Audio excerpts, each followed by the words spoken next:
your continued viewership. Before we begin, tell us, where in the world are you watching from? We love knowing our global reach. Now, let's dive into today's story. Chapter 1. Anniversary Shadows. The hunting lodge stood like a sentinel against the backdrop of dense pine forest, its wooden facade weathered by decades of harsh Montana winters.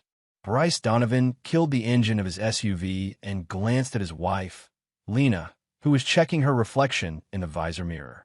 15 years of marriage had dulled neither her beauty nor his appreciation for it, though lately, something had shifted between them, a subtle current of tension that neither acknowledged openly. "Daddy, are we there?" Finally, 6-year-old Mia bounced in her booster seat, her excitement piercing the strange heaviness that had settled between the adults. "Yes, Pumpkin, we're here." Bryce's voice softened when he addressed his daughter. His success as the founder of Donovan Security Systems had made him a hard man in business. Calculating, precise, unforgiving of weakness. But Mia had always been his blind spot, the one person who could reach past his armor. Lena's family had gathered at the Lancaster Hunting Lodge to celebrate Bryce and Lena's anniversary, a tradition that had always seemed more important to her family than to Bryce. His in-laws had never fully embraced him, viewing his rise from poverty to wealth with a mixture of respect and suspicion. The Lancasters had old money, Bryce had new money. The distinction mattered in their circles. As they unloaded the car, Bryce noticed how Lena's phone buzzed constantly. Each time, she would step away to answer, her voice dropping to a whisper. "Business call?" he asked after the third such interruption. "Just the gallery. We have that new exhibition next month." Lena's art gallery had been his anniversary gift to her 5 years ago, a generous gesture meant to give her purpose beyond charity lunches and social events. Bryce nodded, keeping his expression neutral even as he cataloged the microscopic tells in her body language. The slight flush along her neck, the way her eyes wouldn't quite meet his. Something wasn't right. Inside, Lena's parents, Harold and Patricia Lancaster, greeted them with practiced warmth. Harold's handshake was firm but brief, Patricia's embrace perfunctory. "Bryce, you're looking well. Business must be booming." Harold's voice carried that familiar undercurrent of judgment, as though success in business somehow made Bryce less cultured, less worthy of his daughter. "Can't complain, Harold. The new government contracts are keeping us busy." Bryce matched the older man's tone, never revealing how deeply the subtle digs affected him. Dinner was a tense affair, with conversation flowing like cold molasses. Bryce observed how Lena kept checking her phone under the table, how her smile seemed forced. Her sister, Audrey, watched them both with curious eyes, too perceptive for comfort. Later that night, as Bryce unpacked in their bedroom, he found a small, leather-bound journal tucked into the side pocket of his suitcase, a journal he didn't recognize. Opening it revealed pages of entries in Lena's elegant handwriting. He shouldn't read it, he knew that. But something, intuition, perhaps, or the culmination of months of growing suspicion, made him turn to the most recent entry. "Dee says it's almost time. After all these years of planning, I can hardly believe we're this close. Sometimes I feel guilty about Bryce, about what this will do to him. But then I remember why we started this. He isn't who everyone thinks he is. Dee understands that. Dee has always understood." Bryce closed the journal, his hands steady even as his mind raced. Dee, who is Dee?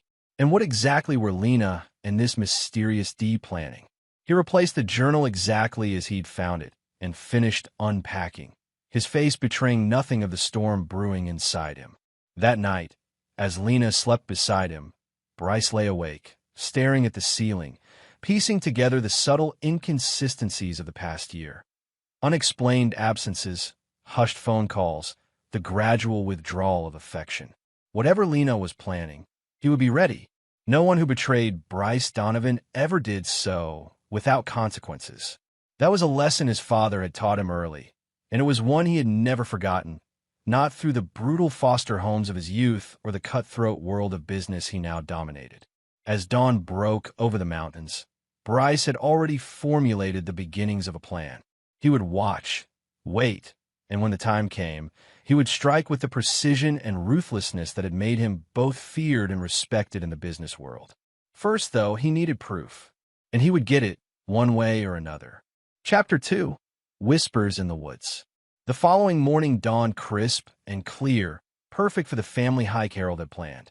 Bryce watched Lena as she prepared, noting how she slipped her phone into her pocket rather than leaving it behind as she usually would for a hike.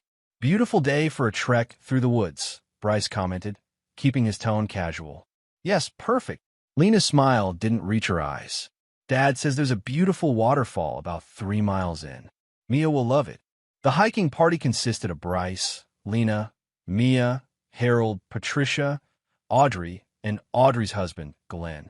They set out after breakfast, following a trail that wound through dense forest. Bryce deliberately kept to the back of the group, observing. Halfway through the hike, Lena received another call. She dropped back, telling the others to continue while she took it. Bryce, who had been teaching Mia about identifying animal tracks, told the others he and Mia would wait for Lena. "You all go ahead.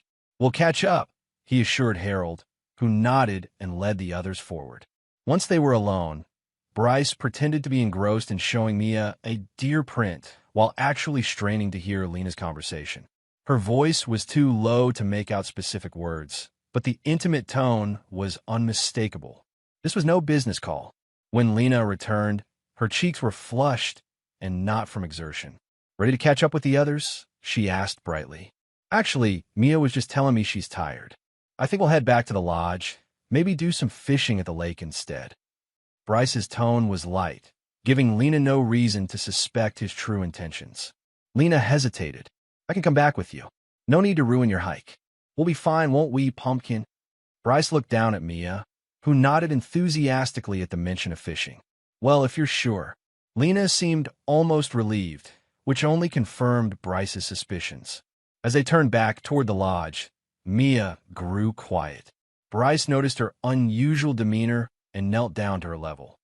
"What's on your mind, sweetheart?" Mia kicked at a pine cone, avoiding his eyes. "Daddy, I need to tell you something bad." Bryce's heart thumped against his ribs, but his voice remained steady. "You can tell me anything, Mia. You know that. I saw Mommy bury something by the big tree last night."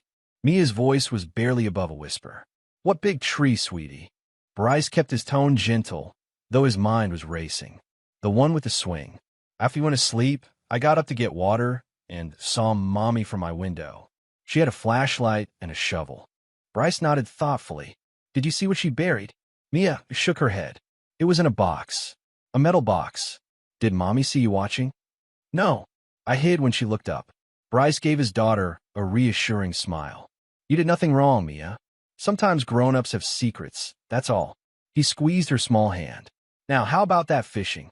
They spent the afternoon at the lake, Bryce teaching Mia how to cast a line while his mind worked through what she had told him. The old oak with the tire swing stood at the edge of the property, visible from Mia's bedroom window, but secluded enough for privacy. What had Lena buried there? And what did it have to do with the mysterious D? Later that evening, after dinner, Bryce made a show of drinking more bourbon than usual, slurring his words slightly as he announced he was turning in early. In their bedroom, he arranged pillows under the covers to resemble his sleeping form, then slipped out through the window once the house had quieted. The night was moonless, perfect for his purpose. Using the small tactical flashlight from his keychain, Bryce made his way to the oak tree. The earth around its base showed signs of recent disturbance, a section where the pine needles had been cleared away and replaced, not quite matching the surrounding ground. Returning to the tool shed, Bryce retrieved a shovel and began to dig where Mia had indicated. After about 2 feet, the shovel struck something solid. Brushing away the soil, he uncovered a metal lockbox, the kind used for important documents. The lock was no challenge for a man who had built his fortune on security systems.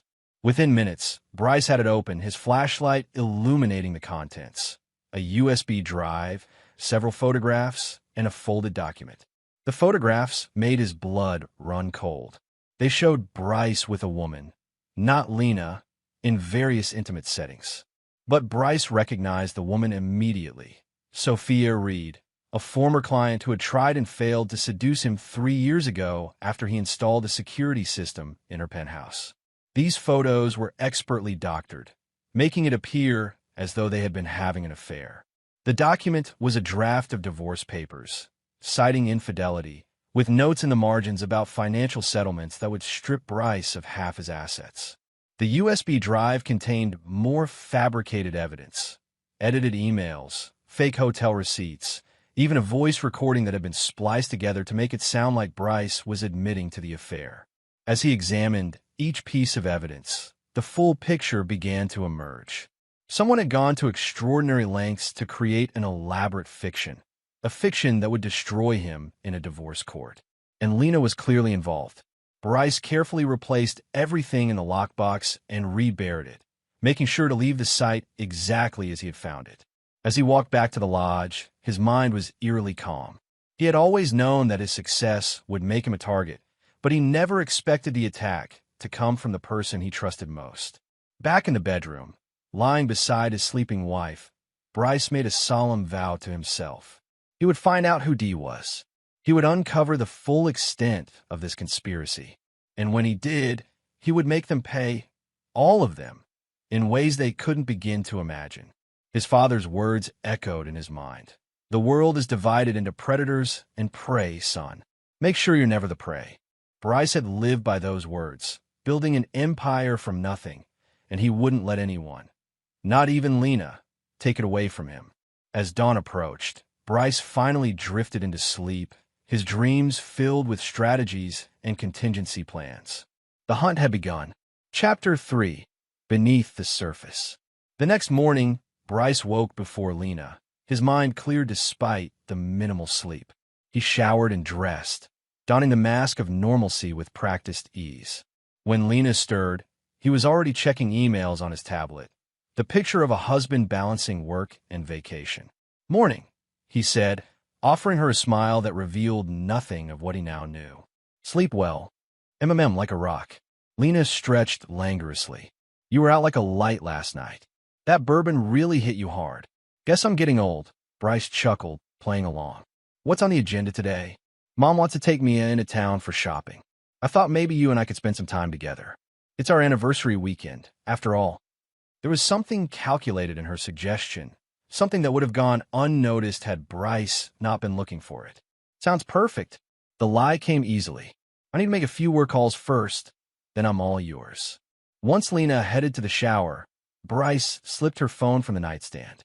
He'd installed the security system in this lodge himself 3 years ago, which meant he knew about the hidden safe in Harold's study. If Lena was involved in something nefarious, there might be evidence there.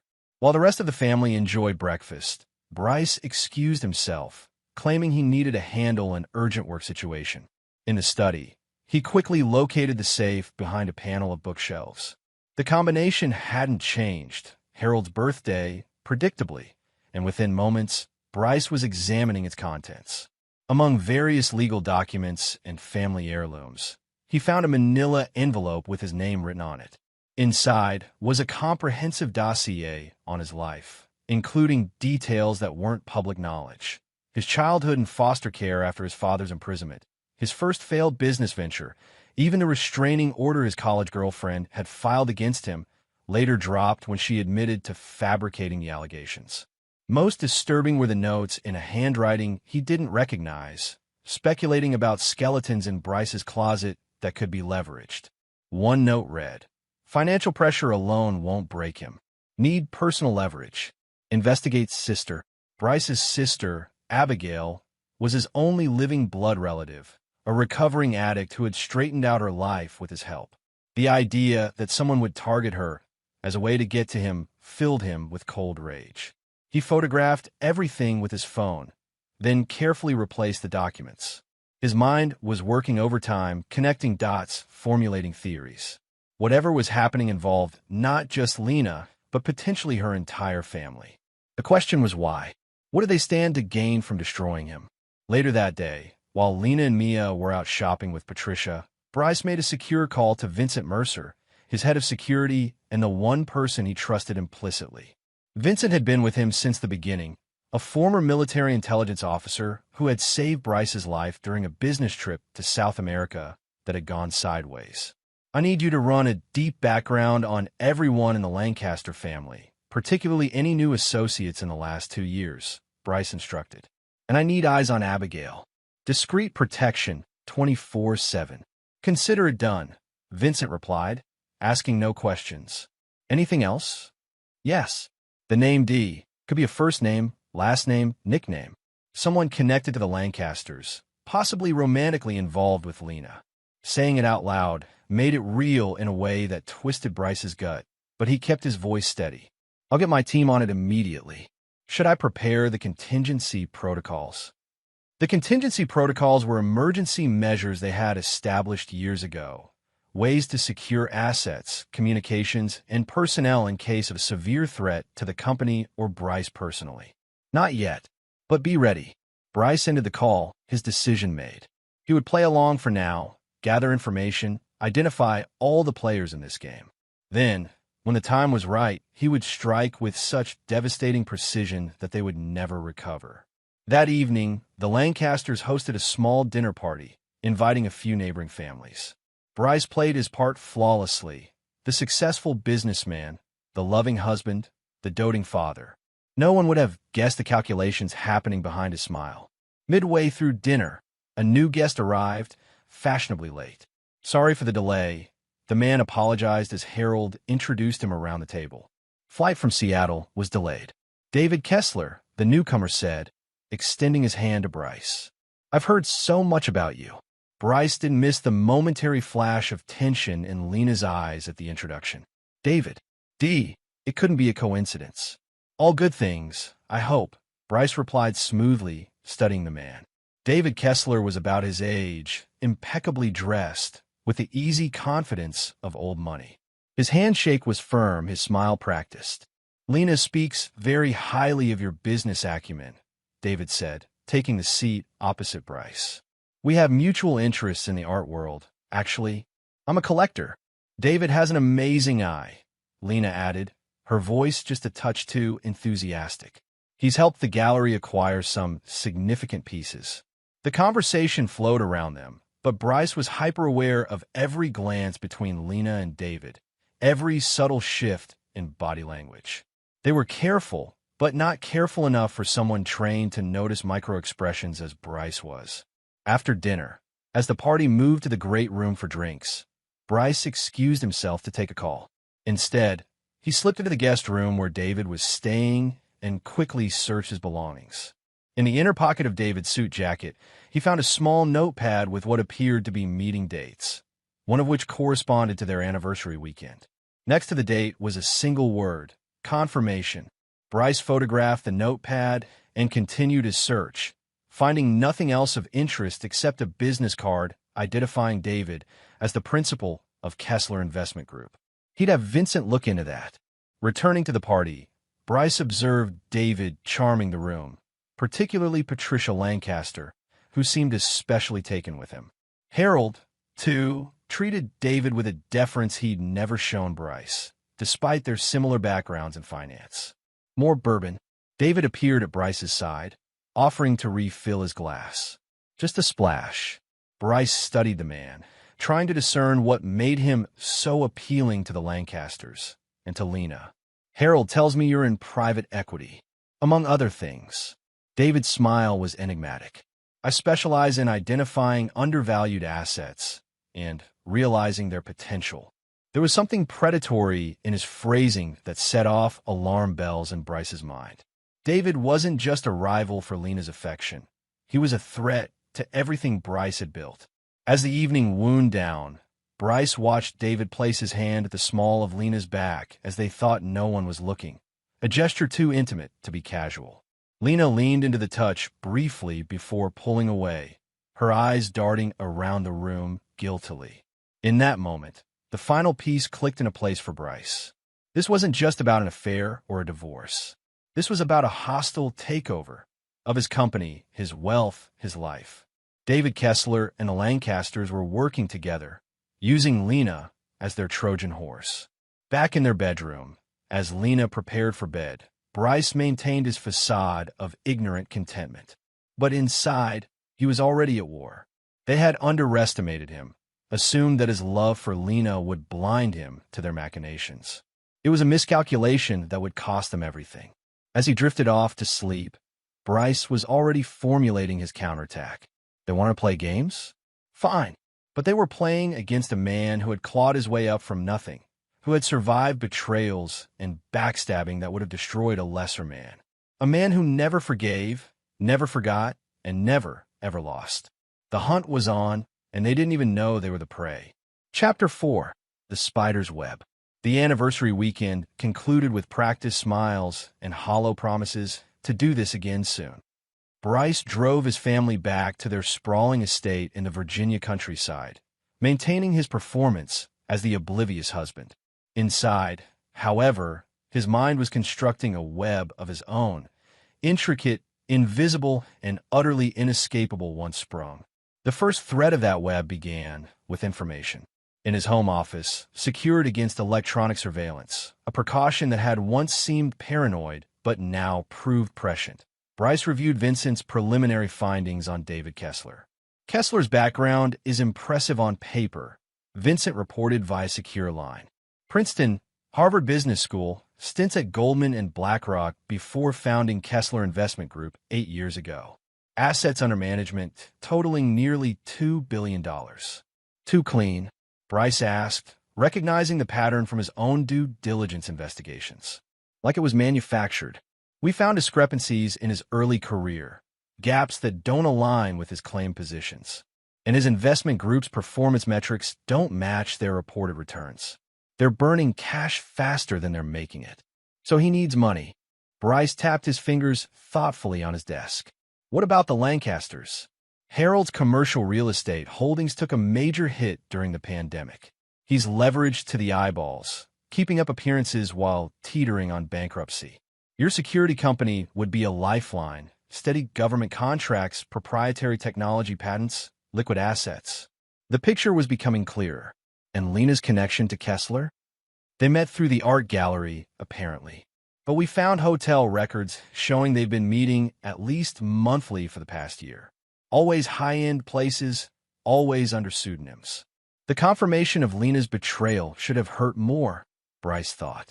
Instead, he felt a cold clarity descending, the same clarity that had guided him through the most challenging business negotiations. There's more, Vincent hesitated. They've been approaching your board members, discreetly testing the waters for support in a takeover, using the fabricated evidence of your affair as leverage, suggesting you're unstable, making poor decisions due to personal issues. So that was their play. Destroy his reputation, undermine confidence in his leadership, force him out while using Lena's position as his wife to secure her a controlling interest in the divorce. It was elegant, he had to admit, and it might have worked if they hadn't underestimated him so severely. Your sister is secure, Vincent added. We've moved her to the lake house with round-the-clock security. Told her it's a precaution due to a potential business rival. She doesn't know the details. Keep it that way. Bryce trusted Abigail, but the less she knew, the safer she would be. What about the board? Mixed reactions. Crawford and Donaldson seem receptive to Kessler's overtures. The others are waiting to see which way the wind blows.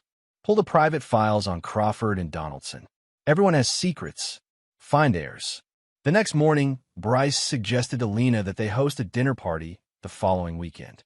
Let's invite your new art friend. David, was it? I like to get to know him better. Maybe there's an investment opportunity there.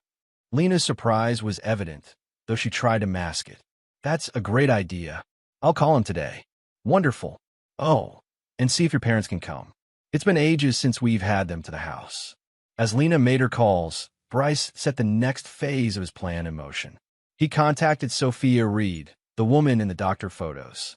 Sophia, it's Bryce Donovan. I have a business proposition for you. Sophia, now a successful real estate agent to the ultra-wealthy, was intrigued by Bryce's offer, a substantial fee to play a role in what he described as a security exercise.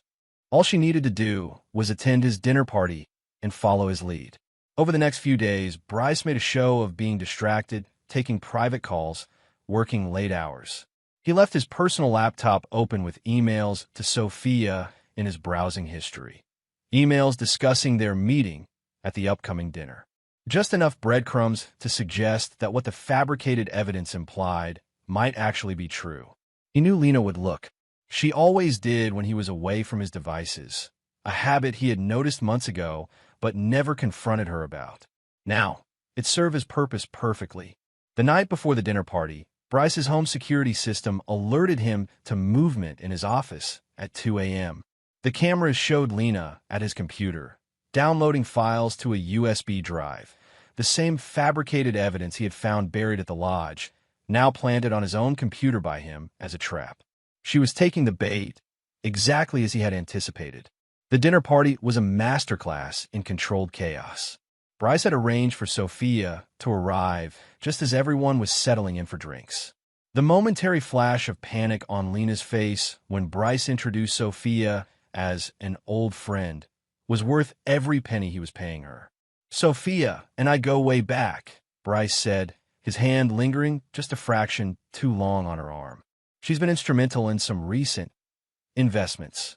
Throughout dinner, Bryce and Sophia exchanged knowing glances and inside jokes, their behavior just suggestive enough to raise eyebrows.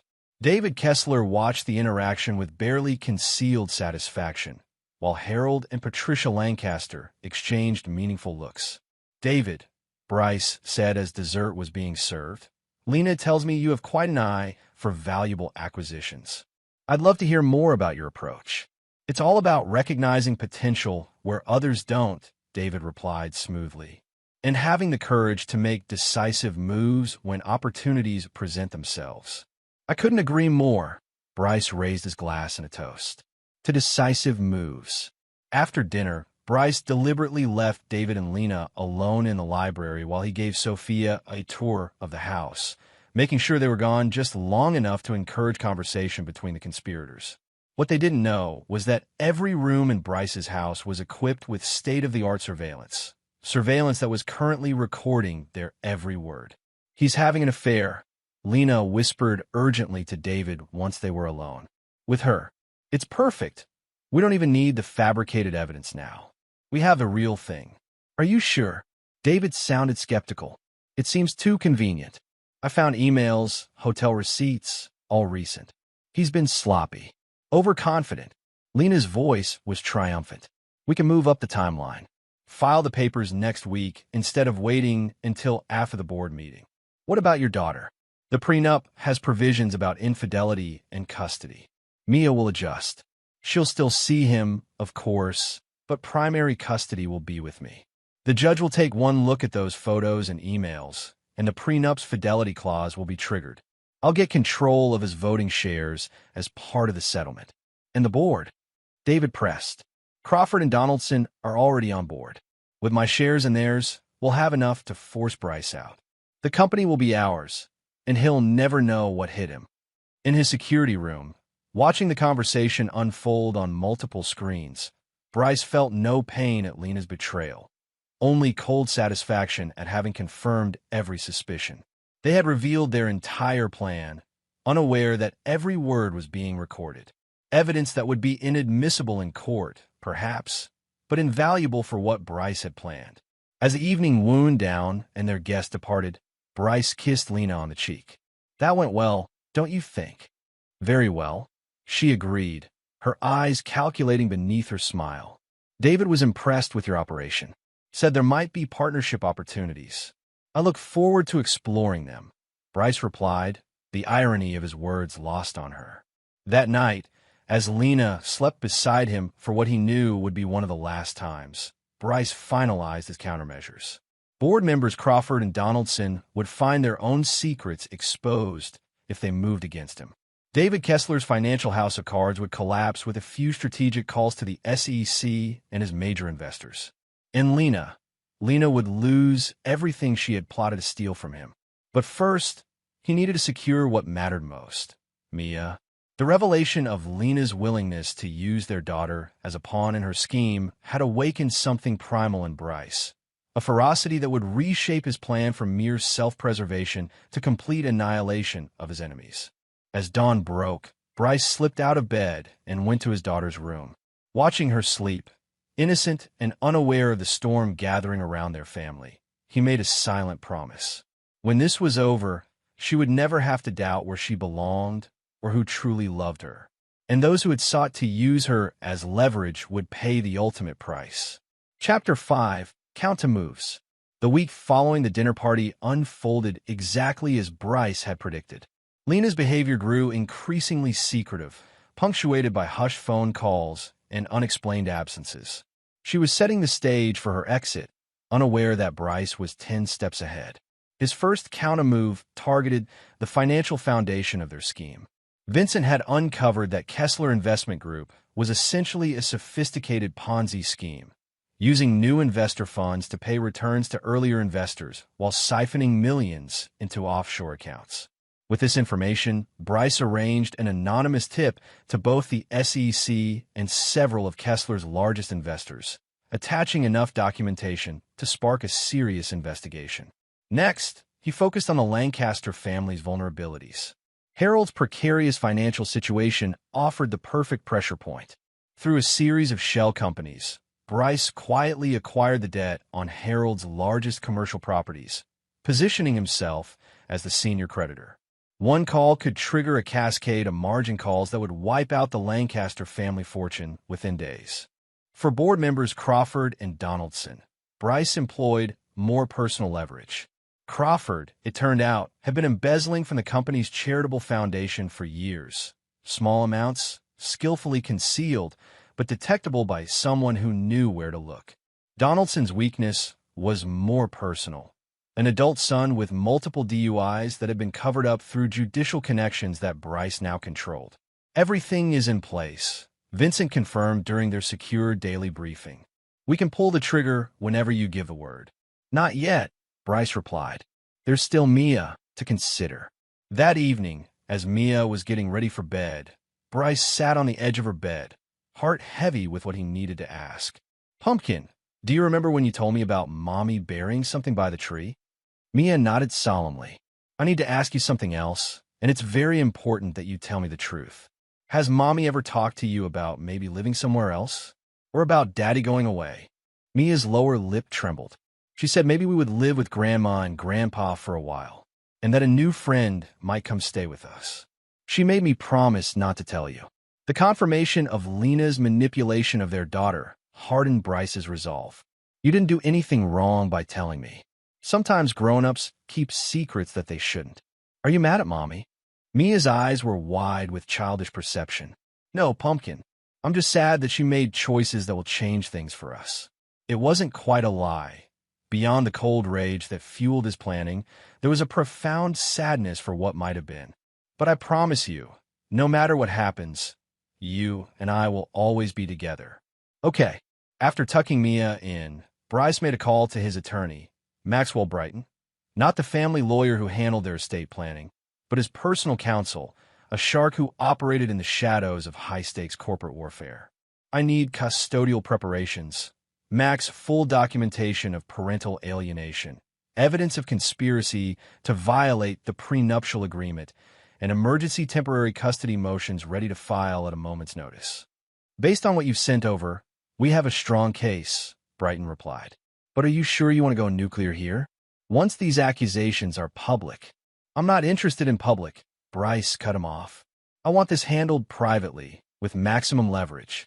They think they're taking everything from me. I want them to understand what it really means to lose everything. The following day, Bryce received a text from Lena, working late at the gallery. New installation. Don't wait up. A quick check of his surveillance network showed her actually meeting with David Kessler and a man Bryce recognized as one of the top divorce attorneys in the state. They were making their move, unaware that every aspect of their plan had been compromised. That evening, alone in the house save for Mia and her nanny, Bryce executed the next phase of his counterstrike. He initiated transfers of his most valuable personal assets to irrevocable trusts for Mia's benefit. Trusts structured in such a way that neither Lena nor any future spouse could ever access them, regardless of custody arrangements. Next, he activated Protocol Exodus, an emergency contingency he had established years ago but never expected to use. It transferred operational control of Donovan's security systems to a separate board of trustees for a period of 6 months, effectively removing it as an asset that could be contested in any divorce proceeding. Finally, he made a series of calls to his most loyal executives, informing them of a potential hostile takeover attempt and securing their allegiance through a combination of financial incentives and appeals to their loyalty. By midnight, the stage was set. When Lena returned home at nearly 1 a.m., Bryce was waiting in the darkened living room, a glass of bourbon in his hand. "Productive evening?" he asked as she entered, causing her to jump slightly. "God, Bryce, you scared me." She composed herself quickly. "Yes, very. The new installation is coming together nicely." "Interesting. I wasn't aware divorce attorneys had artistic talents." The color drained from Lena's face. "What are you talking about?" "Please, Lena. Let's not insult each other's intelligence any further." Bryce's voice was dangerously soft. "I know about David. I know about the plan to take control of my company. I know about all of it." For a moment, Lena seemed genuinely speechless. Then, her expression hardened. "You can't prove anything. I don't need to prove it in court. Although I could." Bryce sipped his bourbon. "The question is what happens now?" Lena's facade cracked, revealing the calculating woman beneath. "What do you want?" "A clean break. You walk away with what you brought into the marriage. Nothing more, nothing less. You surrender any claim to custody of Mia. You and your family never contact us again." "That's absurd. No court would." "This isn't about courts, Lena. This is about consequences." Bryce's tone remained conversational, which somehow made it more terrifying. "Your father is 72 hours away from total financial collapse. David's investment firm will be raided by federal agents within the week. And as for you," he paused meaningfully, "let's just say that the prenup violation clause works both ways. Your infidelity is extensively documented. You're bluffing." But her voice lacked conviction. "Maybe, but ask yourself, can you afford to call that bluff? Because if you force my hand, I promise you, there will be nothing left of your life to salvage." Bryce stood, setting down his glass. "You have 24 hours to decide. After that, events will take on a momentum of their own." As he walked past her toward the stairs, Lena grabbed his arm. "This isn't over, Bryce. You have no idea who you're dealing with." Bryce looked down at her hand until she removed it. "That's where you're wrong, Lena. I know exactly who I'm dealing with. The question is whether you know who you've provoked." Later that night, as he lay in the guest bedroom, reviewing security footage of Lena frantically calling David and her father, Bryce felt no satisfaction, only the cold certainty that he was doing what was necessary to protect himself and Mia. The following morning, he woke early and took Mia to her favorite breakfast spot, maintaining normalcy for her sake while the adults in her life engaged in silent warfare. When they returned, Lena was waiting, her expression unreadable. "We need to talk," she said. "Without Mia." Bryce nodded to the nanny, who took Mia upstairs to play. Once they were alone, Lena spoke with calculated precision. "I'll sign whatever you want regarding the prenup and financial settlement. But I want joint custody of Mia. That's non-negotiable." Bryce had anticipated this, using their daughter as the one bargaining chip she thought he wouldn't sacrifice. "No, she's my daughter too, Bryce. Whatever is between us doesn't change that. You were willing to manipulate her, to use her as a pawn in your scheme." Bryce's voice was flat. "You forfeited any moral claim to parenthood the moment you did that. You can't keep her from me. No judge would allow it. Perhaps not under normal circumstances. But these aren't normal circumstances, are they, Lena?" Bryce slid a folder across the coffee table. "These are sworn affidavits from your art gallery assistant detailing how you've consistently prioritized your meetings with David over Mia's school events and doctor appointments. This is documentation of the times you've left her with nannies while claiming to be with her to cover your tracks. And this," he tapped a final document, "is a psychological evaluation indicating the emotional damage caused by your attempts to alienate her from me." The blood drained from Lena's face as she flipped through the damning evidence. "How did you?" "I protect what's mine, Lena. Always have. You just never realized that included protecting it from you." Bryce's tone was matter of fact. "So here's what's going to happen. You're going to sign full custody over to me, with visitation rights that I will determine based on Mia's best interests. You're going to sign a revised settlement that gives you exactly $1 million, enough to start over somewhere far from here. And you're going to do it today. And if I refuse? There was a tremor in her voice now, the first real indication that she understood the depth of her miscalculation. Then tomorrow, your father's creditors call on his loans. David's investors receive proof of his fraud, and you find yourself defending not just a divorce action, but potential criminal charges for conspiracy. Bryce stood. The documents are with my attorney. He's expecting you at noon. Lena stared at him, eyes filled with a mixture of hatred and grudging respect. I never thought you had this in you. That was your first mistake. Bryce walked to the door. Don't make another by testing my resolve. For Mia's sake, if nothing else. As Lena left to meet with his attorney, Bryce allowed himself a moment of reflection. The woman he had loved, the mother of his child, had revealed herself to be a stranger, a predator who had mistaken him for prey. It was a mistake she would live with for the rest of her life. By sunset, it was done. Lena had signed every document, surrendering custody, accepting the financial terms, effectively excising herself from their lives. As part of the agreement, she would leave immediately for a sabbatical in Europe, a convenient cover story for what was essentially exile.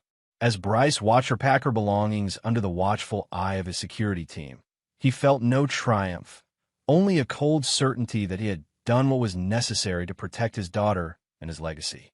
The predator had become the prey, just as his father had warned so many years ago. But the hunt wasn't over.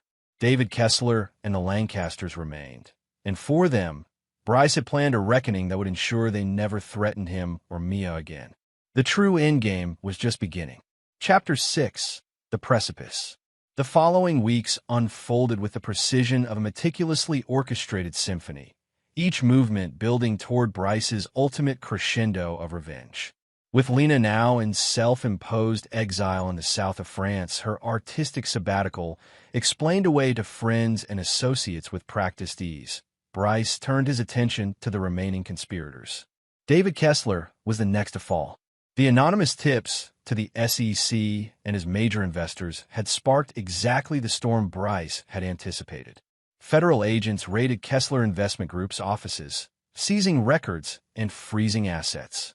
Headlines blared about potential financial irregularities and investor concerns, sending Kessler's clients into a panic. Bryce watched from the shadows as Kessler's empire began to crumble, making no direct moves against him, yet allowing the momentum of the investigation to build naturally. It was the perfect cover. No one would suspect Bryce's involvement when Kessler had so many enemies among his defrauded investors. Meanwhile, Harold Lancaster found himself increasingly squeezed by his creditors. Properties that had been pillars of the Lancaster fortune for generations were suddenly underwater, with loans being called in by mysterious new entities that showed no interest in negotiation or extensions.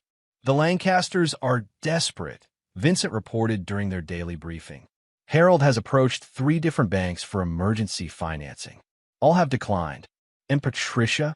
Bryce asked, knowing that Lena's mother had always been the more cunning of the pair. Making calls to family connections, try to leverage social capital into financial bailouts. No takers so far. The word is out in their circles. The Lancasters are toxic. Bryce nodded, satisfied with the progress. What about Crawford and Donaldson? Both have withdrawn their support for any board action against you. Crawford has actually submitted his resignation, effective end of quarter. Cites personal reasons. Have legal send him a very generous severance package. And make sure Donaldson knows that his son's legal troubles have mysteriously disappeared. Vincent raised an eyebrow. Carrot and stick. People remember who helped them in crisis, Bryce replied. And they remember who hurt them. I want Crawford grateful and Donaldson terrified. Both serve my purposes. With his corporate position secure and his personal life stabilizing around a new normal with Mia, Bryce might have been content to let his enemies suffer their financial and legal consequences from afar. But then came a call that changed everything. Mr. Donovan. His assistant's voice was uncharacteristically tense. There's a Detective Ramirez here to see you. She says it's about your sister. Ice formed in Bryce's veins. Send her in immediately. Detective Elena Ramirez was a compact woman with intelligent eyes and a no-nonsense demeanor. Mr. Donovan, I'm afraid I have some difficult news. Your sister, Abigail, was involved in an incident last night. What kind of incident? Bryce's voice was steady, though his pulse had accelerated. She's alive, Ramirez assured him quickly. But she's in the hospital. Someone broke into her home and injected her with heroin. A deliberate overdose made it look like a relapse. If her security detail hadn't found her when they did, the implication hung in the air. Abigail would be dead. Another addict who'd fallen off the wagon. Nothing suspicious about it to the casual observer. Where is she now? Bryce was already on his feet. Memorial Hospital, under police protection. We have reason to believe this wasn't random. Given your position and your sister's history, I know exactly who's responsible. Bryce cut her off. And I'll give you everything you need to make the case. Within the hour, Bryce was at Abigail's bedside, watching his sister's pale face as machines monitored her vital signs. She had been clean for 6 years, rebuilding her life with determination after her addiction had nearly destroyed her. The idea that someone would exploit her past vulnerability as a way to hurt him transformed Bryce's cold calculation into white-hot rage. When she regained consciousness, her first words broke something deep inside him. I didn't do it, Bryce. I swear I didn't relapse. I know, Abby. I know. He took her hand, careful of the 4 lines. This wasn't your fault, and the people responsible will pay. I promise you that. Back at his office, Bryce summoned Vincent. I want everything we have on David Kessler and the Lancasters. Every connection, every shell company, every dirty deal. And I want it now. The attack on Abigail had crossed a line Bryce hadn't anticipated. Using his sister as a weapon against him wasn't just business. It was personal in a way that demanded a response beyond financial ruin or legal consequences. Within hours, Vincent had assembled a comprehensive dossier linking Kessler to a network of offshore entities used for money laundering and tax evasion. More damning were records of payments to individuals with ties to organized crime, including one made the day before the attack on Abigail. There's something else, Vincent said, hesitation evident in his voice. Lena made a call to David Kessler 2 days ago from her hotel in Nice. It lasted 26 minutes. The implication was clear. Despite her seeming capitulation, Lena was still involved, perhaps even instrumental in the plot against Abigail. She never intended to honor our agreement, Bryce said, more to himself than to Vincent. This was always part of their contingency plan. If they couldn't get to me directly, they'd use Abigail as leverage. What's our next move? Vincent asked. Bryce stared out his office window at the Washington, D.C. skyline. The corridors of power spread before him like a game board. It's time to end this. Permanently. Over the next 72 hours, Bryce executed a series of moves designed not just to defeat his enemies, but to annihilate them so completely that they would never have the capacity to threaten him or his family again. First, he delivered the evidence linking Kessler to organized crime directly to the FBI, ensuring that what had begun as a financial investigation now had criminal implications that would guarantee serious prison time. Next, he triggered the collapse of the Lancaster financial house of cards. As their primary creditor through his shell companies, he called in all loans simultaneously, forcing the liquidation of assets at fire sale prices. Assets that his own companies then purchased anonymously, completing the circle of destruction. For Lena, he implemented what he privately termed Protocol Judas, a specialized form of financial and social isolation he had developed but never before deployed. Her credit cards were canceled, her passport flagged in international databases, her social media accounts compromised, her friends and contacts subtly informed of her true nature through carefully orchestrated leaks of selected information. Within days, Lena found herself stranded in France, her money access restricted to a small monthly stipend, her reputation in tatters, her former friends abandoning her one by one as the carefully constructed narrative of her betrayal spread through their social circles. The final piece came in the form of a video call, arranged through layers of proxies to ensure it couldn't be traced or recorded. Lena's face appeared on Bryce's screen, her composure cracking for the first time he could remember. "What have you done?" Her voice trembled with a mixture of fury and fear. "I've done exactly what I promised I would do if you broke our agreement." Bryce's tone was conversational, as though they were discussing the weather. "You chose to target my sister. That was a mistake. I had nothing to do with that. That was David. After you called him. After you spent 26 minutes planning it together." Bryce smiled coldly. "Did you really think I wouldn't have you monitored? That I would trust you to simply walk away?" Lena's face paled. "What do you want from me? I've already signed everything away." "I don't want anything from you, Lena. Not anymore. I simply wanted you to understand the consequences of your choices." Bryce leaned closer to the camera. "You are finished. Not just financially or socially, but in every way that matters. You will spend the rest of your life in exile, watching from afar as Mia grows up without you, as your family loses everything they've built over generations, as David rots in federal prison for crimes you helped him commit. You can't do this. It's inhuman. No more inhuman than targeting a recovering addict in an attempt to manipulate her brother. No more inhuman than plotting to use your own daughter as leverage in a custody battle." Bryce's voice hardened. "You made me your enemy, Lena. Now you get to live with the consequences."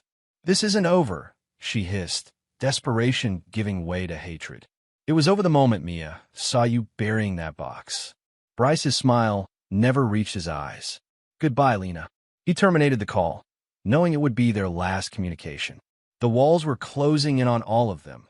Kessler facing federal charges, the Lancasters watching their fortune evaporate, and Lena, isolated and powerless, her schemes in ruins around her.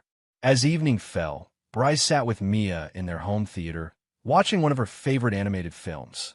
She had adjusted to Lena's absence with the resilience of childhood, accepting the simplified explanation that Mommy needed to go away for a while to think about some choices she made. "Daddy," she asked during a quiet moment in the film, "when is Mommy coming back?" Bryce stroked her hair gently. "I don't think Mommy will be coming back, Pumpkin. Sometimes grown-ups make choices that change everything, and there's no going back." Mia considered this with the serious expression that always made her look older than her years. "Are you sad?" "I was," Bryce answered truthfully. "But now I'm just focused on making sure you and I have the best life possible. That's what matters to me." Mia nodded, seemingly satisfied with his answer, and turned her attention back to the movie. Bryce watched her profile in the flickering light from the screen, recognizing in her features echoes of both himself and Lena. Whatever happened, he would make sure she grew up knowing she was loved and protected, even if that protection had required measures that she would never fully understand. Later that night, as Bryce reviewed the final reports from Vincent detailing the complete dismantling of his enemies' lives, he felt no joy, no triumph. Only the cold satisfaction of knowing that those who had sought to destroy him had instead destroyed themselves by underestimating his capacity for ruthlessness when threatened. His father's words echoed in his mind once more. The world is divided into predators and prey. The Lancasters, Kessler, and even Lena had mistaken his success for vulnerability, his love for weakness. It was a miscalculation they would spend the rest of their lives regretting. As he closed the file on what he now thought of as the Lancaster affair, Bryce made a silent vow to himself and to Mia. Never again would he allow anyone close enough to threaten what mattered to him. Never again would he mistake loyalty for love. And never, ever would he forgive those who betrayed him, a lesson his enemies had learned at devastating cost. Tomorrow would bring new challenges, new opportunities, new threats to navigate. But tonight, Bryce Donovan slept the sleep of a predator whose territory was secure once more, his enemies scattered, his family protected, his legacy intact. It was, he reflected, as sleep claimed him, all that truly mattered in the end. Chapter 7. Echoes of Betrayal. 6 months passed, seasons changing from winter to spring as Bryce rebuilt his life around the new reality. With Lena gone and the immediate threat neutralized, he focused on creating stability for Mia while continuing to monitor his vanquished enemies from afar. David Kessler's fall had been spectacular and public. Federal prosecutors had built an airtight case against him, combining financial crimes with evidence of his connection to the attack on Abigail.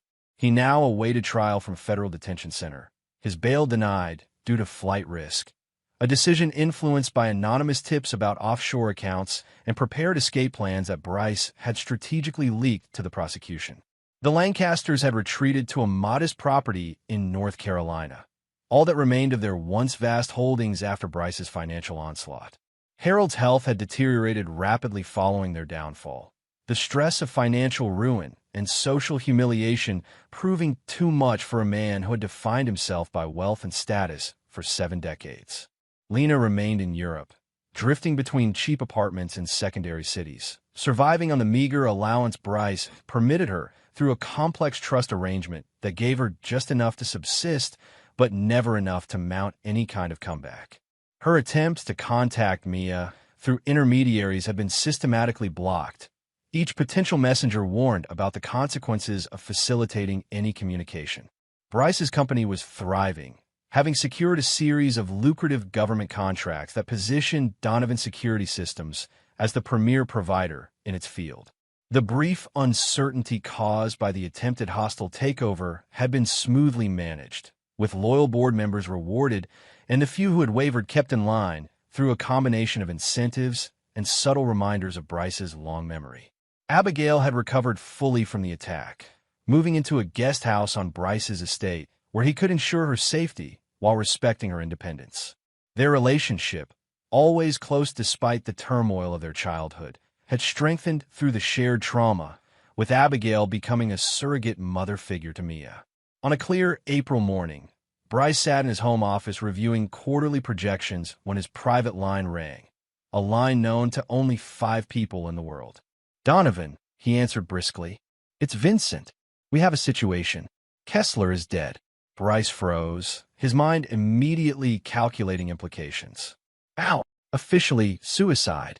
Found hanged in his cell this morning. But given the security protocols for high-profile detainees, it wasn't suicide," Bryce concluded. They both knew that a man like Kessler, facing serious charges but with significant resources still hidden, would be more likely to attempt escape than to take his own life. "My sources say there was a visitor yesterday. Not on the official log. A woman. Ice formed in Bryce's veins. Description: dark hair, mid-40s, expensive clothes. Used credentials identifying her as part of Kessler's legal team, but the firm has no record of sending anyone. Lena." The name felt like acid on his tongue. "But how?" "She's in Europe. We track her movements." "Not anymore, we don't." Vincent's voice was grim. "She disappeared from our surveillance 3 weeks ago. We assumed it was a technical issue with the European networks, but now—" "Find her," Bryce ordered. "Whatever resources you need. I want to know where she is, who she's been in contact with, and what she's planning." After ending the call, Bryce sat motionless, his mind processing this unexpected development. Kessler's death wasn't a random event or a simple suicide. It was a message. Lena was eliminating loose ends, ensuring that Kessler couldn't implicate her further or potentially cut a deal with prosecutors at her expense. But why now? What had changed to make her take such a risk after months of apparent capitulation? The answer came later that day, in the form of a plain envelope delivered to his home by courier. Inside was a single photograph. Mia on the playground at her private school, clearly taken with a telephoto lens from outside the property. On the back, written in Lena's distinctive hand, were 3 words, "Not over yet." Cold fury washed over Bryce, but he controlled it, channeling it into focused action rather than blind rage. Within hours, he had doubled Mia's security detail, initiated a complete review of the school's security protocols, and moved Abigail to a secure location as a precaution. "She's irrational," Vincent observed during their emergency meeting that evening. "Taking these risks after you've effectively neutralized her, it doesn't make strategic sense." "It makes perfect sense if you understand Lena," Bryce replied, pacing his office. "She never accepted defeat. She was just regrouping. And she's not acting from strategy now, but from vengeance. She wants me to feel what she felt, powerless, vulnerable, afraid for someone I love." "What about your daughter?"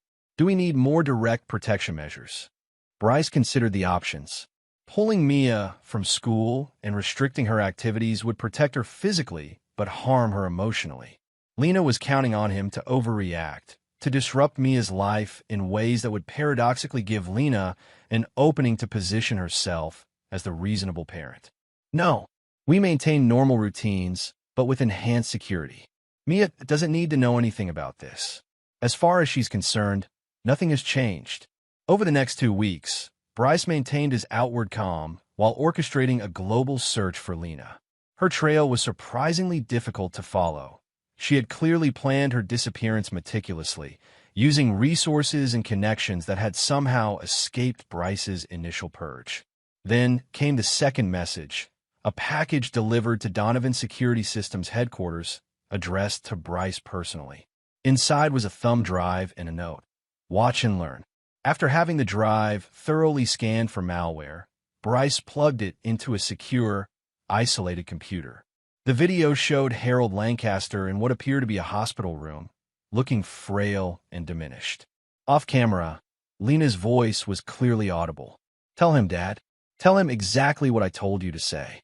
Harold's eyes, once sharp with arrogance, now reflected only defeat and fear.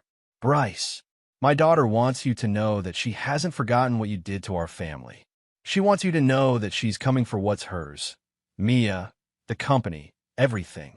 And she won't stop until she has it all." The camera moved to include Lena in the frame, her face transformed by hatred and determination. "You taught me well, Bryce. You showed me what it means to be ruthless. Now I'm going to show you what it means to lose everything you love, piece by piece." The video ended with Lena smiling directly into the camera, a smile devoid of warmth or humanity. Bryce sat back, oddly calm.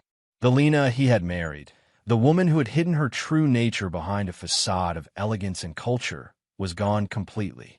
This new Lena, raw, vengeful, unbound by social constraints, was actually easier to predict and counter.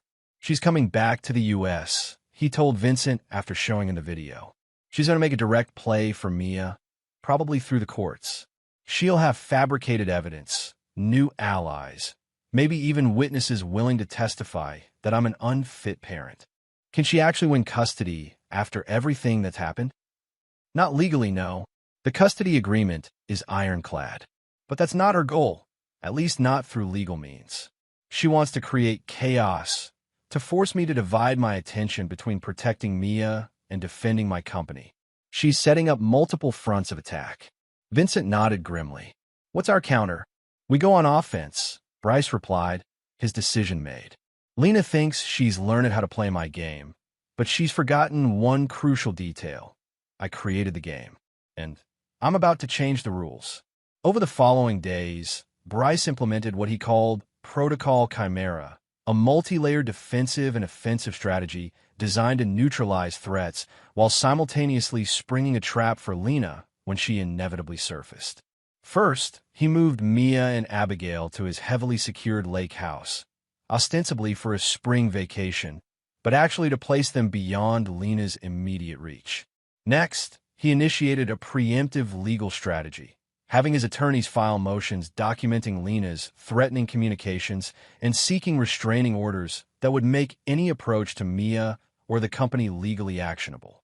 Most critically, he began feeding strategic misinformation through channels he knew would reach Lena. Apparent vulnerabilities in his security, fictional board meetings where crucial decisions would be made, fake custody hearings that would require Mia's presence. Each piece of false information was designed to shape Lena's choices, to draw her toward targets of Bryce's, choosing rather than allowing her to select her own. "She'll come herself," Bryce predicted during a secure call with Vincent. "She won't trust proxies for the endgame, not after what happened with Kessler. And when she does, we'll be waiting." The trap was baited with a seemingly perfect opportunity. Information suggesting that Bryce will be transferring Mia from the lake house to a new secure location on a specific date via private helicopter. The flight plan, security details, and timetable were all allowed to leak through channels Lena was known to be monitoring. On the appointed day, Bryce and Vincent waited at the designated landing zone, surrounded by a security team disguised as groundskeepers and maintenance personnel. The helicopter landed on schedule, but instead of Mia and her security detail, it contained only a pilot in a sealed case. "She's not taking the bait," Vincent observed, scanning the perimeter for any sign of movement. "No, she is. Just not in the way we expected." Bryce's instincts were screaming warnings. This isn't about intercepting Mia during transit. It's about... His phone rang, an unknown number. With a gesture to Vincent to trace the call, he answered. "Did you really think I'd fall for such an obvious trap, Bryce?" Lena's voice was almost playful. "You're slipping. Where are you, Lena?" "Close enough to see you right now, in fact. But that's not why I'm calling. I'm calling to let you know that I've just filed emergency custody papers alleging physical and emotional abuse. The hearing is tomorrow morning. I have witnesses, evidence, even medical reports. It's quite compelling." Bryce's mind raced. It was a desperate move, easily disproven, but it would require his attention and resources to fight. "You're wasting your time. No judge will." "Maybe not," Lena interrupted. "But fighting it will keep you busy enough that you might not notice what else is happening. Did you know that your board is meeting right now? An emergency session called by Crawford." "Yes, the same Crawford you thought you'd neutralized. Turns out he's been quietly buying shares for months through fronts I helped establish." The pieces clicked into place. Lena hadn't been planning a direct assault.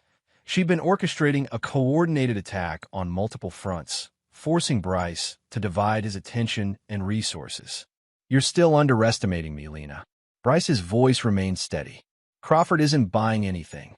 He's been working for me the entire time, feeding you exactly what I wanted you to hear. Your secret channels have been compromised from the beginning." There was a momentary silence on the line. "You're lying. Check your sources. Call your allies. See who answers." Bryce allowed himself a small smile. "You've been playing a game that was rigged from the start, and now it's checkmate." A click signaled the end of the call. Vincent looked up from his tablet. "We've got her location. Hotel downtown, 9th floor.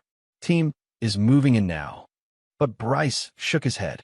"She's already gone. That call was pre-recorded, designed to keep us focused on the wrong target." He dialed a new number. "Maxwell, initiate Protocol Omega immediately." Full spectrum. Protocol Omega was Bryce's final contingency, a complete lockdown of all his assets, properties, and digital systems, coupled with the release of damning information about Lena to law enforcement agencies worldwide. It was the corporate equivalent of a scorched earth policy designed to eliminate any possible avenue of attack, while simultaneously making Lena a priority target for international authorities. By nightfall, reports confirmed what Bryce had already sensed. Lena had vanished again, but not before attempting to access accounts and properties that had been secured hours earlier. Her custody filing had been dismissed by a judge familiar with the case history, and the emergency board meeting had never been more than a fiction designed to distract him. "She'll be back," Vincent warned as they reviewed the day's events. "She's too invested in revenge to simply walk away now." "I'm counting on it," Bryce replied. "But next time, it won't be on her terms. And it will be the last time." As he returned to the lake house, Bryce found Mia and Abigail playing board games in the great room, oblivious to the day's tensions and machinations. Watching his daughter laugh, secure in the belief that her world was safe and stable, Bryce renewed his silent vow to protect her at any cost. Lena had made her move and failed. Now it was his turn to bring this deadly game to its conclusion, once and for all. Chapter 8. The Final Gambit. Over the next month, an uneasy quiet settled over Bryce's world. Lena had vanished completely, leaving no digital footprint or financial transactions that could be traced. The custody petition had been permanently dismissed. Kessler's death ruled a suicide despite lingering questions, and the Lancasters retreated further into obscurity after Harold suffered a debilitating stroke. To the outside world, it appeared that the storm had passed. Bryce gradually relaxed some of the extraordinary security measures, allowing Mia to return to school and resuming a semblance of normal life. But privately, he knew better. Lena's silence wasn't surrender, it was preparation. "She's planning something bigger," he told Vincent during one of their regular security briefings. something that will hit us where we least expect it. Every vulnerability has been addressed, Vincent assured him. Personnel, digital systems, physical locations, all secured and monitored. Even your sister's new apartment has security that would make most embassy compounds look porous. It's not enough. Bryce stared out his office window at the sprawling Virginia countryside. We're still reacting, defending. We need to force her hand, bring her into the open on our terms. The opportunity came unexpectedly through Abigail. During her weekly therapy session, part of her ongoing recovery program, she mentioned a strange interaction at her regular coffee shop. A woman sat next to me, asked if I was Abigail Donovan. She recounted to Bryce that evening. When I said yes, she just smiled and said, "Your sister-in-law sends her regards." Then she left a business card and walked out. The card bore the name of a small art gallery in Georgetown, the kind of place that catered to wealthy collectors seeking privacy rather than publicity. The address meant nothing to Bryce, but the timing and approach were unmistakable. Lena was making contact, establishing a channel of communication outside their normal surveillance perimeter. It's a trap, Vincent argued when Bryce explained his plan to visit the gallery. She's trying to lure you out, get you somewhere predictable. Of course it's a trap, Bryce agreed, but it's also an opportunity. She's getting impatient, making mistakes. This gallery, approaching Abigail directly, she's taking risks she wouldn't have considered a month ago. Against Vincent's strong objections, Bryce decided to spring the trap, but with substantial modifications to whatever Lena might be expecting.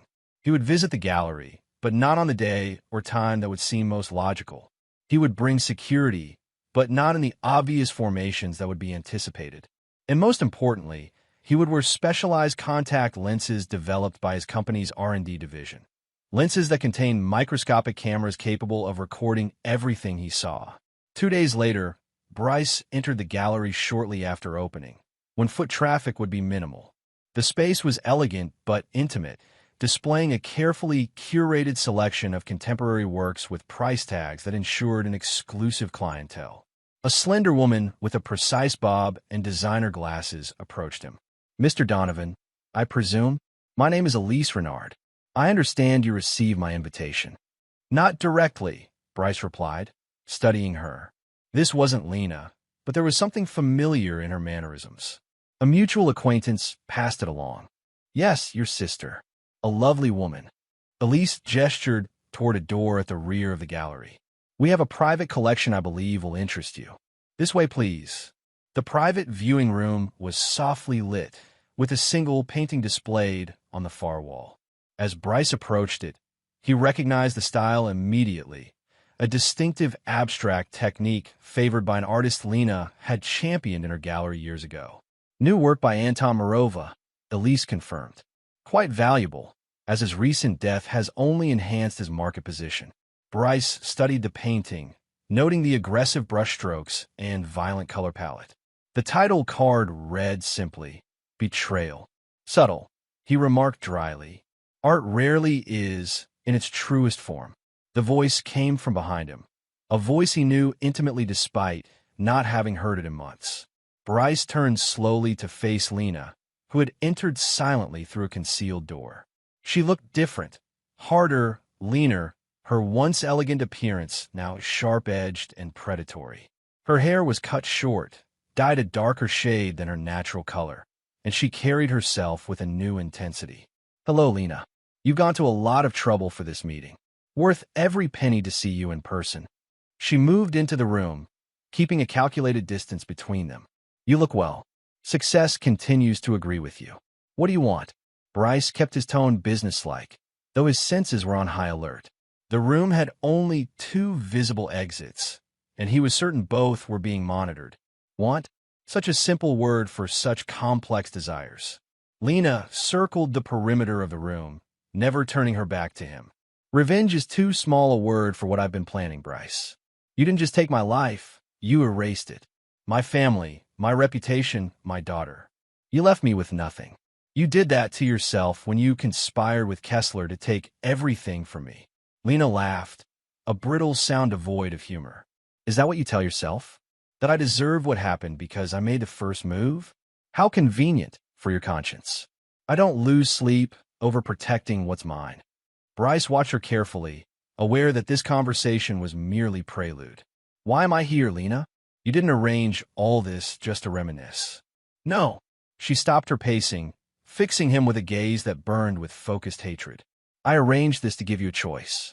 From her jacket pocket, she produced a small remote control with a single button. This gallery has been specially prepared for our meeting. The sprinkler system has been modified to disperse a particularly unpleasant compound, one that causes temporary but complete paralysis within seconds of exposure. The doors are electronically locked. Your security team outside can't get in without a code only I possess. Bryce maintained his calm exterior, though his mind raced through potential scenarios and escape routes. Impressive setup. What's the choice you're offering? Simple. You sign over custody of Mia to me. Full legal and physical custody, with supervised visitation for you. You transfer controlling interest in Donovan Security Systems to a holding company that I designate. And you issue a public statement taking responsibility for fabricating evidence against David Kessler, leading to his wrongful prosecution and subsequent suicide. And if I refuse, then I press this button. You spend the next 6 to 8 hours completely paralyzed, and I implement my alternative plan, which involves certain individuals already positioned near your sister and daughter. Lena's smile was terrible in its certainty. I learned from you, Bryce. I learned that true power comes from being willing to do what your opponent thinks you won't. Bryce considered his options. The contact lenses were recording everything, providing evidence of Lena's threats and illegal modifications to the building. Vincent knew exactly where he was and would breach the gallery the moment communication was lost. But Abigail and Mia, if Lena truly had people positioned near them. You're bluffing, he said finally. You become good at this game, Lena, but not that good. I've had Mia and Abigail under constant surveillance since your little message through the coffee shop. There's no one near them that I don't know about. A flicker of uncertainty crossed Lena's face, quickly suppressed. You think I'd come this far just to bluff? I think you're desperate. I think you've spent months planning this confrontation, building it up in your mind as your moment of triumph. Bryce took a deliberate step toward her. But you've made a critical mistake. Stay back, she warned, finger hovering over the button. Your mistake was thinking I'd walk in here without a contingency plan of my own. Bryce lifted his hand, revealing a small electronic device. Dead man's switch. If my vital signs change dramatically, say from being exposed to a paralytic agent, it triggers an immediate response. Everything I have on you, Kessler, your parents, every criminal conspiracy, every illegally obtained fund, every shred of evidence gets sent to federal authorities, media outlets, and select members of our former social circle. Simultaneously, Lena's eyes narrowed. You're lying. Maybe. Are you willing to bet whatever future you imagine on that assumption? He took another step forward. Here's my counteroffer. You leave the country permanently. I'll establish a trust fund that provides you with a comfortable living stipend, conditional on your maintaining at least 5,000 miles of distance between yourself and any member of my family. You sign comprehensive non-disclosure and non-contact agreements. In exchange, I don't pursue criminal charges for your role in Kessler's financial crimes, the attack on Abigail, or this current attempt at extortion. Why would I agree to that when I hold the advantage here? Because I'm not bluffing about the dead man's switch. Because Vincent and a tactical team are already surrounding this building. And because deep down, you know this ends only one way if you press that button, and it's not with you winning. For a long moment, they stared at each other across the room, predators assessing, calculating, looking for weakness. Then Lena laughed again, this time with a hint of genuine amusement.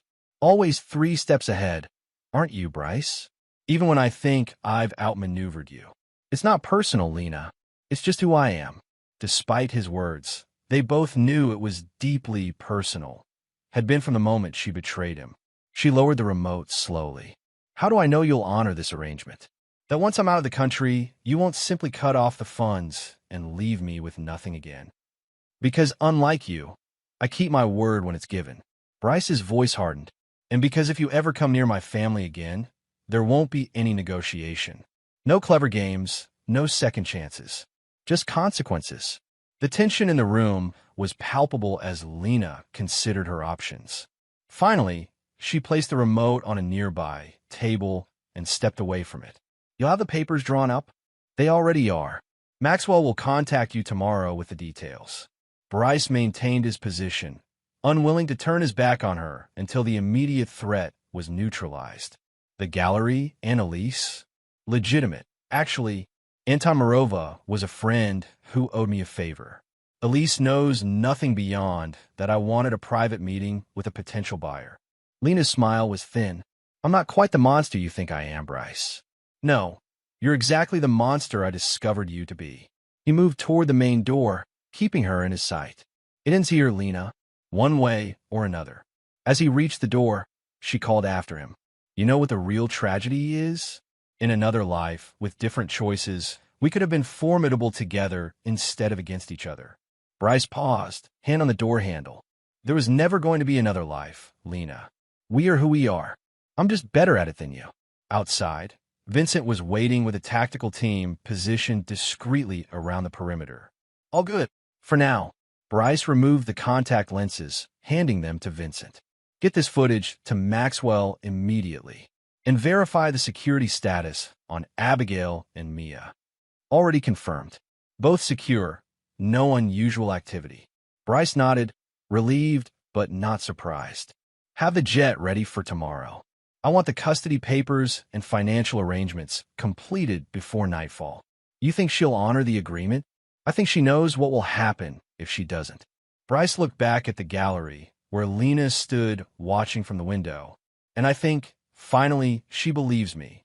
The following day, Lena signed the comprehensive legal documents Maxwell had prepared, formally relinquishing any claim to Mia, Donovan Security Systems, or any other aspect of Bryce's life. Within hours, she was on a commercial flight to Sydney, the first step in what would become a permanent exile. 3 days later, as Bryce reviewed the final security reports confirming Lena's arrival in Australia, Abigail joined him in his office. Is it really over? She asked, settling into the chair across from his desk. With Lena? Yes. Bryce closed the file with finality. She's defeated and she knows it. Her pride won't let her make another attempt that might fail. And the Lancasters?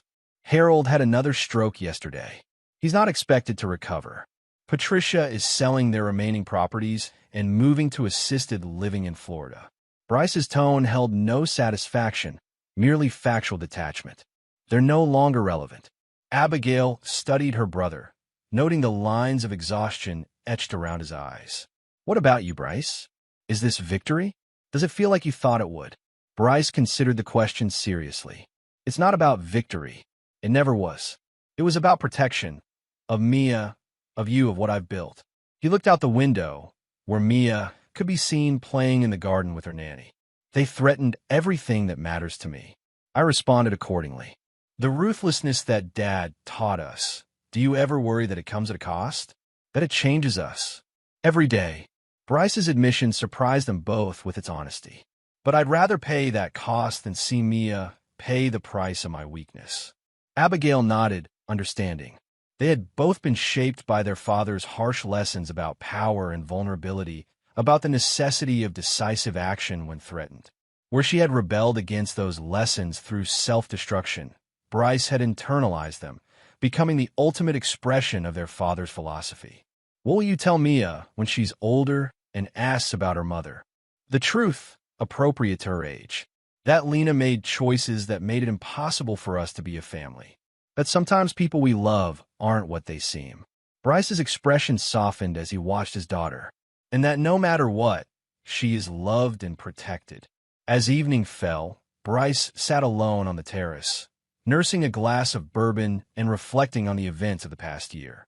The conspiracy against him had been neutralized, the conspirators scattered or destroyed.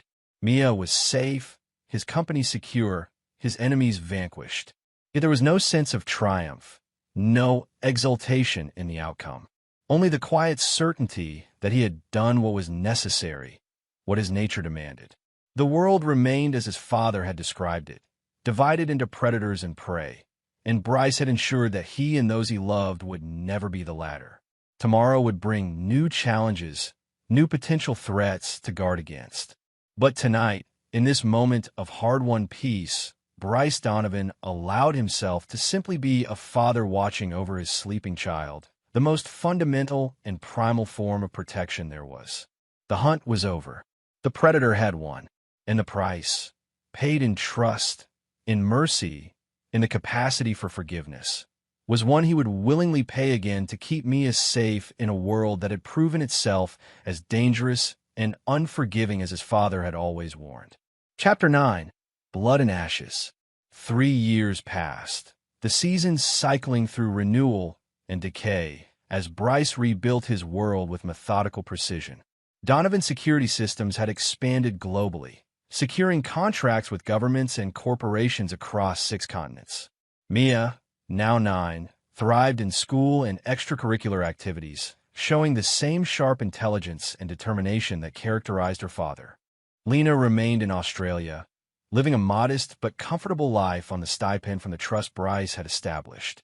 Occasional surveillance reports confirmed she had made no attempts to contact Mia or interfere in Bryce's affairs, seemingly resigned to her exile and diminished circumstances.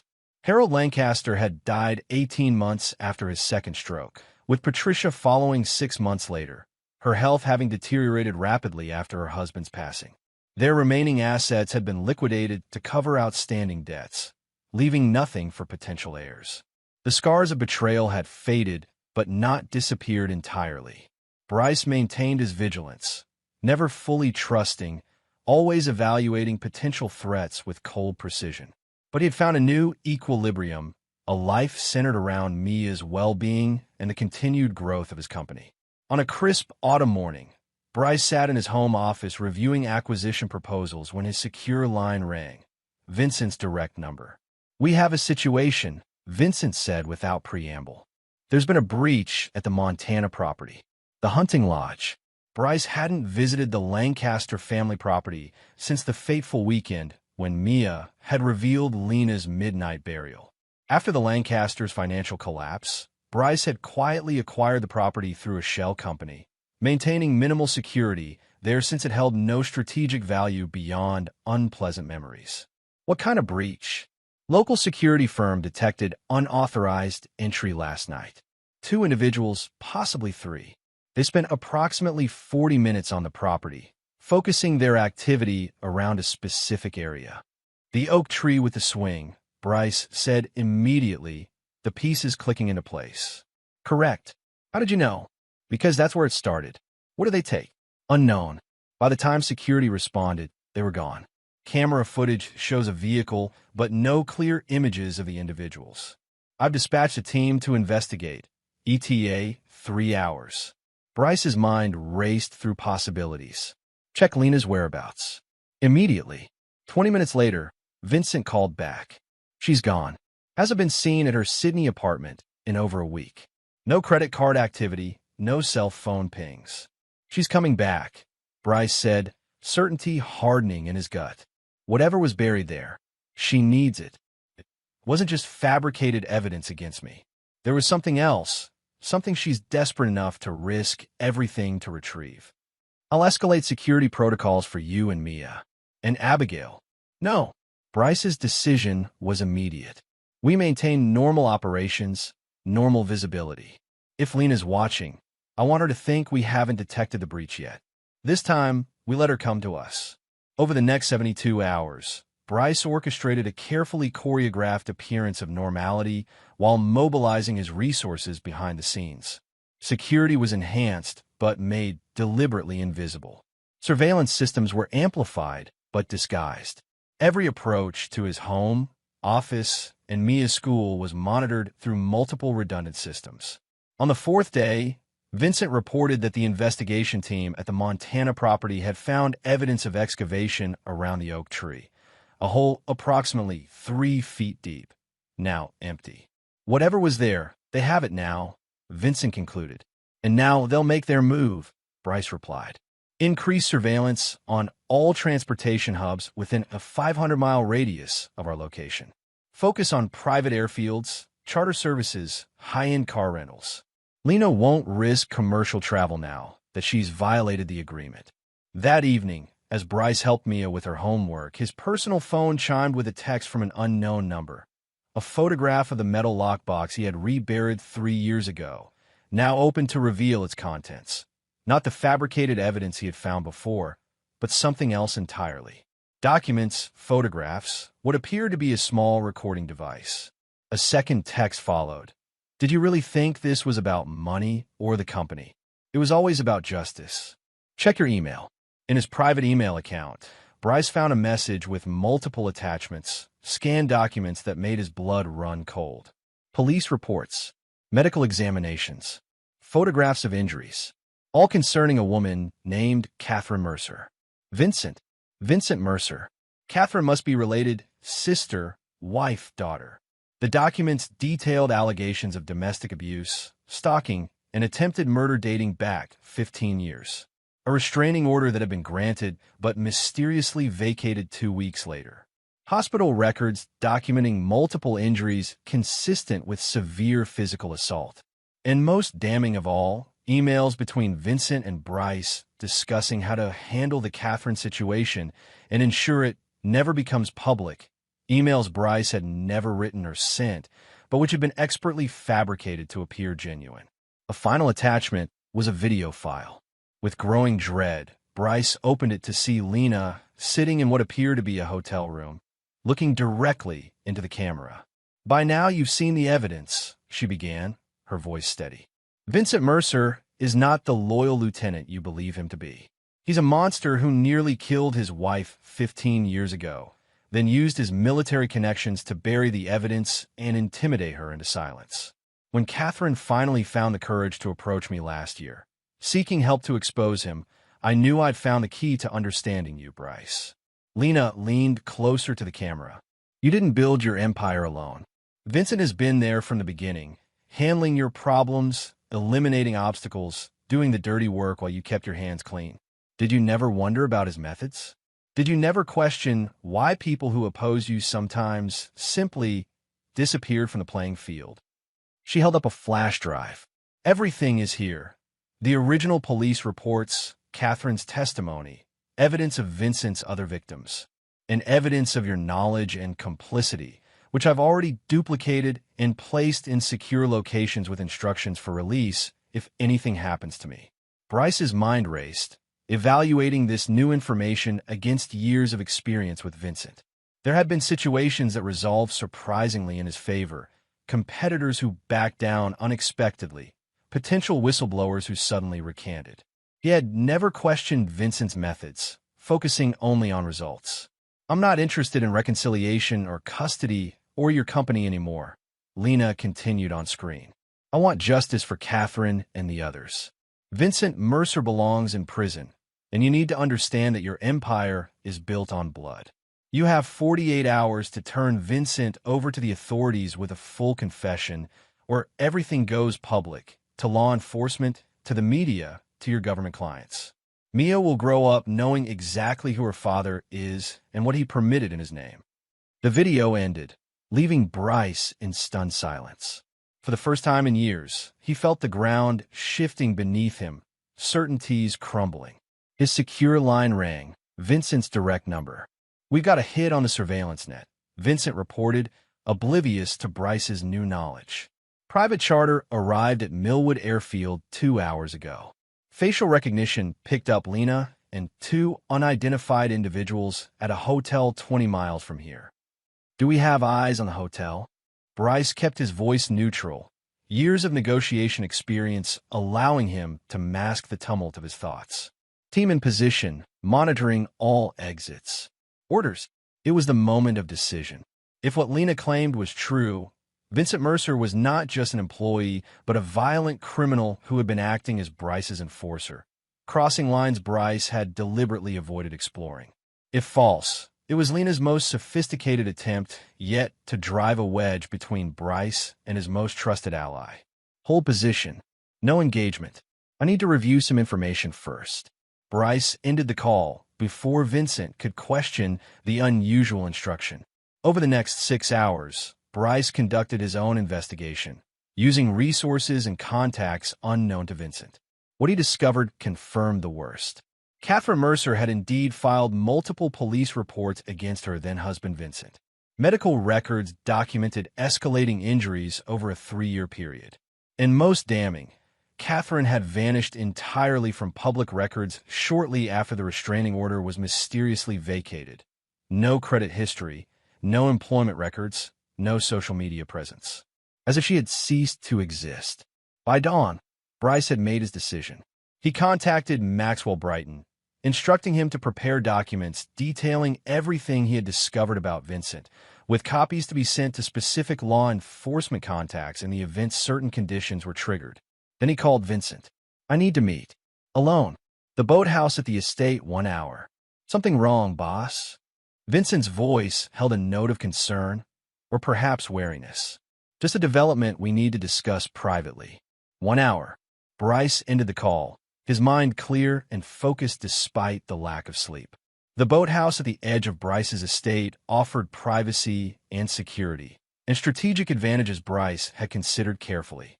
As he waited, he reviewed everything he knew about Vincent Mercer, former military intelligence, expert in problem-solving, fiercely loyal to Bryce for reasons that had never been fully explained. A man who operated in shadows by design, who maintained no social media presence, who lived in a fortress-like compound when not working directly with Bryce. A man who might very well be a sociopath hiding behind a mask of professional competence. Vincent arrived precisely on time, alone as instructed. He entered the boathouse cautiously, eyes scanning the surroundings before focusing on Bryce. "What's the situation?" he asked, maintaining a careful distance. "Catherine Mercer." Bryce watched Vincent's face closely as he spoke the name. It happened in a microsecond, a tightening around the eyes, a slight tensing of the shoulders, quickly suppressed, but unmistakable to someone trained to notice micro-expressions as Bryce was. "Who?" Vincent's voice remained level, his face returning to professional neutrality. "Your wife. The one you nearly beat to death 15 years ago. The one who disappeared after filing a restraining order against you." Bryce remained seated, hands visible on the arms of his chair. "The one Lena found." Vincent's expression shifted, calculation replacing confusion. "Lena contacted you. She sent evidence. Extensive evidence. About Catherine, about other problems you've handled for me over the years. Problems that were resolved more permanently than I had authorized. And you believe her?" There was a dangerous edge to Vincent's voice now. "After everything she's done, I believe the hospital records, the police reports, the fact that Catherine Mercer vanished completely 15 years ago." Bryce maintained eye contact. "What I want to know is, did you think I'd never find out? Or did you just not care because you thought I'd protect you regardless?" Vincent's posture changed subtly, weight shifting to the balls of his feet. "You've always known who I am, Bryce. What I'm capable of. You just preferred not to ask certain questions. There's a difference between being ruthless in business and being a murderer. Is there? Where exactly is that line for you?" Vincent's smile was cold. "When Harold Lancaster had his first stroke after you destroyed his company, was that business or murder? When Kessler hung himself in his cell after you made sure he had no future, business or murder? You've always wanted the results without the moral responsibility for how they're achieved." The accusation struck uncomfortably close to truth. Bryce had maintained a deliberate distance from Vincent's methods, focusing only on outcomes. "Catherine is alive," Vincent said unexpectedly. "Relocated, new identity, substantial financial settlement. Many things, Bryce, but not what Lena is suggesting." "Prove it. I can arrange a video call. It will take time, 24 hours minimum. She lives overseas now." Bryce studied Vincent, trying to determine if this was truth or a desperate play for time. "And the other problems you've handled? The ones that went beyond what I authorized. Sometimes situations require more permanent solutions than you're comfortable acknowledging. I've protected you, and by extension, Mia, from threats you never even knew existed." Vincent's expression hardened. What exactly is your plan here, Bryce? Turn me over to authorities based on evidence from the woman who tried to destroy you? Evidence that's 15 years old and largely circumstantial. It was the central question. If Vincent was telling the truth about Catherine being alive, Lena's leverage was significantly weakened. But if he was lying, here's what's going to happen, Bryce said finally. You're going to be placed on administrative leave effective immediately. All your access codes, security clearances, and operational authorities will be suspended pending a complete investigation. If what you're saying about Catherine is true, we'll determine next steps then. Vincent's laugh held no humor. That's not going to work for me, Bryce. The temperature in the room seemed to drop as Vincent's demeanor shifted completely, the professional mask falling away to reveal something colder and more predatory. You think this is a negotiation? That you can just remove me from the equation after everything I've done for you? Vincent moved closer, his right hand drifting toward his jacket. Don't. Bryce's voice was steel. Security teams are monitoring this conversation. One wrong move, and they breach. No, they don't. Vincent's smile was terrible in its certainty. Because I control those teams. I've always controlled them. They're loyal to me first, you second. Why do you think I insisted on hiring and training all your personal security? It wasn't just about competence. The full implications crashed over Bryce like icy water. He had allowed Vincent to build a security apparatus around him that might very well be compromised at the highest levels. You're not as untouchable as you think, Bryce. Vincent's voice was almost gentle. No one is. Not you, not Mia, not Abigail. There are no perfect security systems. There are always vulnerabilities if you know where to look. The threat to Mia galvanized Bryce, rage burning through shock. If you ever come near my daughter, you'll what? Call the authorities I've spent years cultivating relationships with? Use security teams that answer to me? Face it, Bryce. You need me. You've always needed me. The only question is whether we continue as before or whether this unnecessary confrontation forces adjustments to our arrangement. In that moment, Bryce understood with perfect clarity what he was facing. Not just a trusted employee who had overstepped boundaries, but a sociopath who had been manipulating him for years, positioning himself as indispensable while building a power base within Bryce's own organization. I think we're done here. Bryce stood slowly. I'll need your resignation by end of day. Vincent's laugh was dismissive. That's not how this works. Here's what's actually going to happen. You're going to tell Lena that you've investigated her claims and found them baseless. You're going to maintain our current operational structure. And most importantly, you're going to remember that your continued success and your family's safety depends on my goodwill. As Vincent turned to leave, confident in his leverage, Bryce pressed a small button concealed in his watch, a signal that activated a protocol only he and Maxwell Brighton knew existed.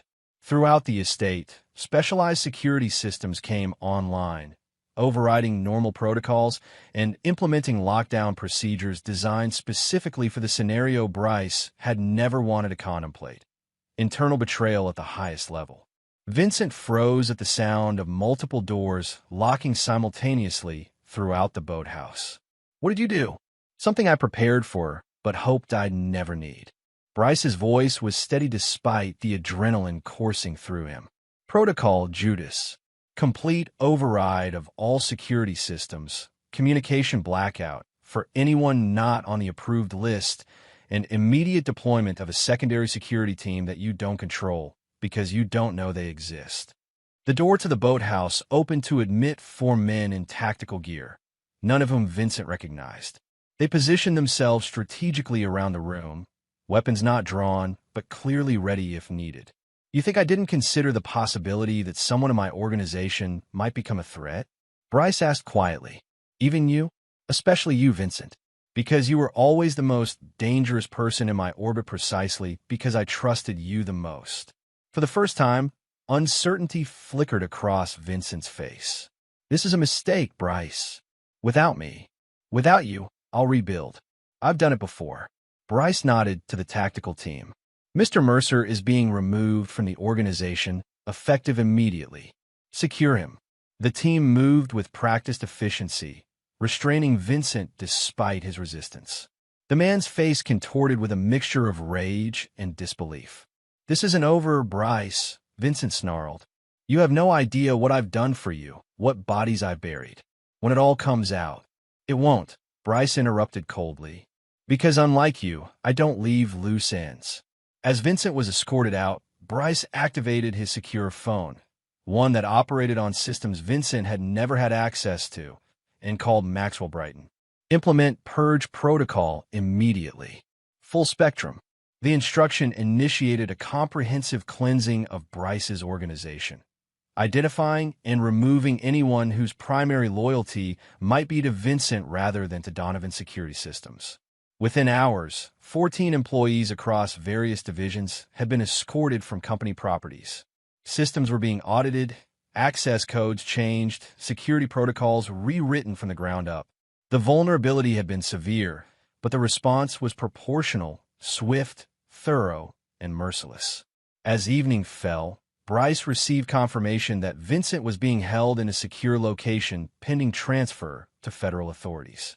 The evidence Maxwell had compiled, not just about Catherine Mercer, but about numerous other solutions Vincent had implemented over the years, was comprehensive enough to ensure he would never be a threat again. With that threat contained, Bryce turned his attention to Lena. She had served a purpose, bringing Vincent's betrayal to light, but she remained a liability that needed to be addressed. Using the hotel location Vincent's team had identified before his removal, Bryce had his new security chief, Roman Torres, a former Delta Force operator with impeccable credentials, establish surveillance on Lena and her companions. Rather than confronting her directly, Bryce sent a simple text message. "The problem has been addressed. We should talk. Same gallery, tomorrow noon." The following day, Bryce arrived at the art gallery to find Lena waiting alone in the private viewing room, her posture tense but determined. "Vincent," she asked without preamble, "in federal custody by now. The evidence you provided, supplemented by what my own investigation uncovered, was conclusive." Bryce studied her, noting the changes 3 years had wrought.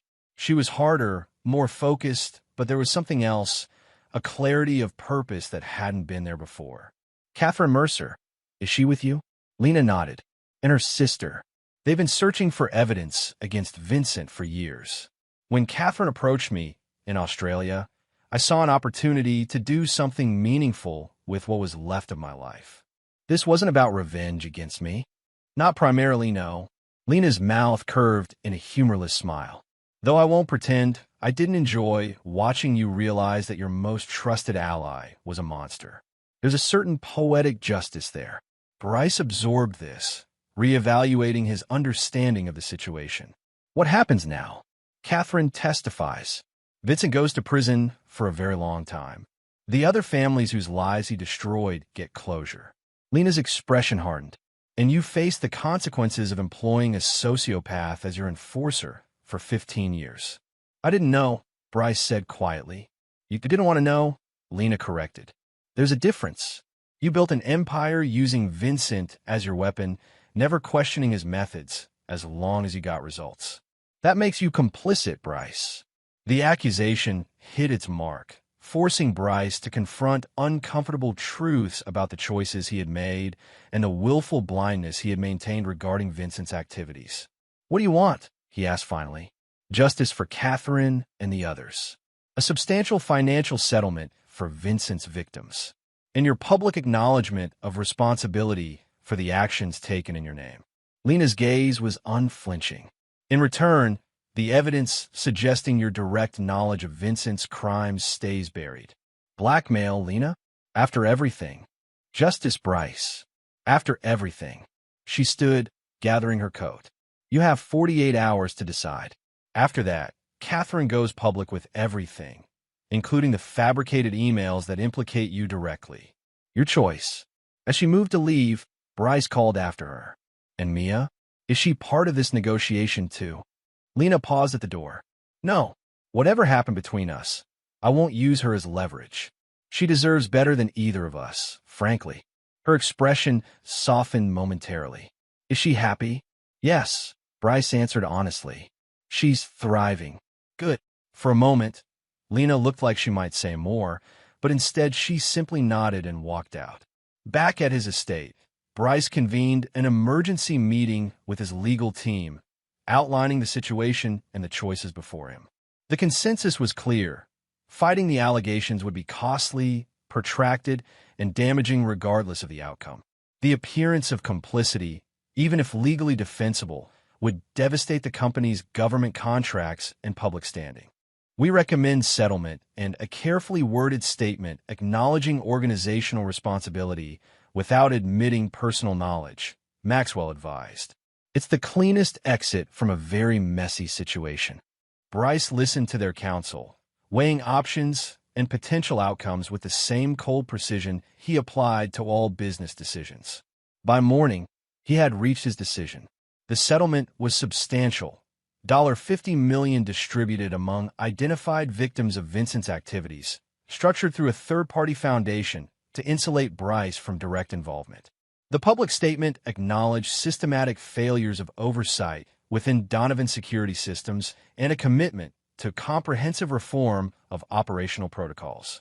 Vincent Mercer, facing multiple federal charges and with his former employer distancing itself publicly, had no leverage to negotiate. His arrest and the subsequent investigation became a minor media sensation, with Catherine Mercer's testimony providing a compelling narrative of survival and persistence in the face of powerful opposition. Bryce himself remained largely insulated from the worst of the fallout. The company weathered the storm, its government contracts secure through aggressive lobbying and strategic leadership changes. The press coverage, while intensive initially, gradually subsided as newer scandals captured public attention. 3 months later, with the immediate crisis managed and the company stabilizing under new security leadership, Bryce received an unexpected package at his home. Inside was a single photograph of Mia as a toddler with Lena, taken during happier times. On the back, in Lena's handwriting, "Some debts can never be repaid. Some bridges never rebuilt. But perhaps some fires can finally be allowed to burn out." There was no return address, no further message. Searches revealed that Lena, Catherine Mercer, and her sister had disappeared from public view, presumably to start new lives away from the shadows of their past traumas. That evening, as Bryce sat with Mia, helping her with a science project, he found himself studying his daughter's features, recognizing echoes of Lena in her smile, her determination, the tilt of her head when concentrating. "Daddy, are you listening?" Mia asked, noticing his distraction. "Always pumpkin." Bryce refocused on her explanation of photosynthesis, pushing thoughts of the past aside. Later, after tucking Mia in, he retreated to his study where Abigail was waiting with 2 glasses of bourbon. "To survival," she toasted, handing him one. "To rebuilding," he responded, clinking his glass against hers. They sat in companionable silence for a while, before Abigail spoke again. "Do you ever wonder if Dad was right? About the world being divided into predators and prey?" Bryce considered the question, remembering his father's harsh lessons, delivered with fists and belts as often as with words. "I think he was right about the division. Wrong about what makes someone a predator or prey. Meaning Vincent was unquestionably a predator, but his violence made him vulnerable in the end. Lena tried to be the predator and became prey, then found a different kind of strength. And he gestured between them, survived because we adapted, not because we're naturally stronger or more ruthless. Survival of the most adaptable rather than the strongest," Abigail mused. "Darwin would approve." "Maybe." Bryce sipped his bourbon, contemplating the future that stretched before them. "All I know for certain is that I'll do whatever it takes to ensure Mia never faces the choices we did. That she never has to decide between being predator or prey. And if she's betrayed as we were," Abigail asked softly, "will you teach her to never forgive, never forget?" The question struck at the heart of what had defined Bryce's life. His absolute refusal to forgive betrayal, his relentless pursuit of those who crossed him. Looking toward Mia's room, he felt a momentary doubt. Was that truly the legacy he wanted to leave her? "I'll teach her to protect herself," he said finally. "To recognize threats before they materialize. To build something no one can take from her." He smiled faintly. The rest she'll have to figure out for herself. The conversation drifted to lighter topics, but Bryce's mind continued to circle back to the fundamental questions raised by the events of the past 3 years. He had survived multiple betrayals, eliminated threats from every direction, rebuilt what had been damaged. The cost had been high, trust shattered, relationships destroyed, a kind of innocence lost forever. Yet looking at Mia's science project spread across the dining room table, at Abigail laughing about some childhood memory, at the empire he had created and defended, Bryce felt no regrets. The world remained as his father had described it, dangerous, unforgiving to the weak, rewarding to the strong. He had navigated it according to those rules and emerged victorious. If that victory came with certain compromises, ethical, emotional, spiritual, there were prices he had paid knowingly. Prices he would pay again to protect what mattered most. As the years passed, Bryce Donovan continued to build his legacy, expanding his company into new territories, nurturing Mia's growth into a confident young woman, maintaining his vigilance against potential threats. The lessons of the past remained with him always. Trust sparingly, verify relentlessly, protect fiercely, and above all, never forgive those who betray you. Lena remained a ghost, neither seen nor heard from again. The Lancasters faded into obscurity, their name eventually forgotten in the social circles they had once dominated. Vincent Mercer died in prison 5 years into his sentence, officially from a heart attack, though rumors suggested involvement from other inmates with connections to families he had harmed. And the hunting lodge in Montana, where it had all begun with a child's innocent observation, was eventually demolished, the property reforested and returned to wilderness, erasing the physical reminder of betrayal just as Bryce had erased its perpetrators from his life. The metal box that had started it all, with its damning contents that had nearly destroyed multiple lives, was preserved in Bryce's private vault. A reminder of vulnerabilities overcome, of battles won, of the constant vigilance required to protect what mattered in a world filled with those who would take it if given the chance. Alone in his study late one night, years after the events that had tested him so severely, Bryce raised a glass to the darkness beyond his window, not in celebration or in mourning, but in acknowledgement of the fundamental truth that had guided his life. In the end, each person stands alone with the choices they have made and the consequences they have created. For Bryce Donovan, those choices had been clear, those consequences accepted. He had protected his own at any cost. He had refused to forgive betrayal in any form. And he had emerged not just surviving, but triumphant, the ultimate predator in a world that respected nothing less. It was, he reflected as he finished his bourbon, exactly as his father had promised it would be. And there you have it. Another story comes to an end. What did you think? I'd love to hear your thoughts in the comments below. If you enjoy this story, consider joining our community by subscribing. It means the world to us. For more stories like this one, check out the recommended videos on screen. And I'll see you there.